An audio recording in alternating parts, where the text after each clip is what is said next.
Magandang hapon mga kapatid. Ako si Faith Del Mundo, news correspondent ng TV5. At pag-usapan naman natin yung nag-viral na post kamakailan nga lamang. Kung saan doon sa picture ang nangyari, ang makikita doon ay may fur parent na nagpalit ng diaper sa loob ng isang restroom sa mall. Ayon nga sa ating pagsasaliksik ay taong 2021 pa raw pala nangyari yon. Pandemic time pa yon at nangyari yan sa isang mall sa Pampanga. Ang sabi nga doon sa mall ay naglabas na sila ng policy para doon sa mga pet na hindi allowed yung mga pets or yung mga hayop na papalitan mo doon sa changing area na pangbata or ng pang-baby.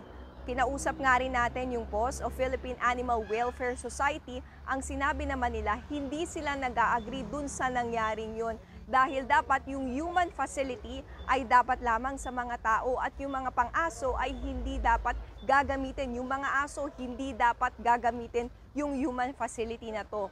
At sabi nga rin ng post, hindi naman daw kailangan pa ng separate na changing diaper area para dun sa mga mismong alagang ayop o alagang aso dahil nga madali naman daw palitan yung mismo mga alagang hayop. Pwede silang nakatayo. Hindi katulad ng baby na kailangan ay nakahiga at kailangan ay mas may malinis at maayos na space para mapalitan yung kanilang mga diaper.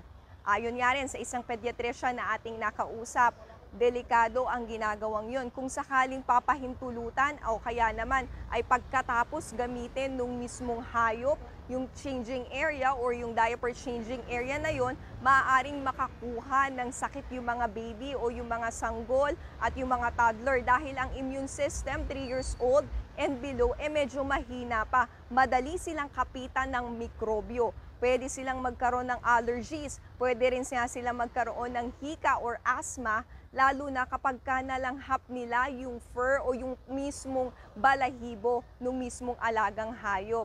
At ang isa pa nga rin dyan, kung pagpayagan na parehas, nandun din yung aso at nandun din yung baby or yun nandun yung bata, meron ding tendency na baka makagat yung mismong bata o kaya yung mismong baby. Kaya hindi raw talaga dapat gawin na yun. Aso, baka may mga kuto yun, may mga virus o mga kung ano mang meron ng aso, baka magkaroon yung bata. O kaya kayo din, kayong may mga alagang aso, baka may ubo yung batang nagpapalit doon, mahawa din yung aso nyo. So magkahalo-halo tayo, which we do not accept as pediatrician. As a doctor, as a parent. Pero sa inyo, mga fur parents, ano sa tingin nyo? Dapat nga bang magkaroon ng separate na changing area for fur babies nyo o yun sa mga dogs, mga cats, o kaya naman ay no need na ba?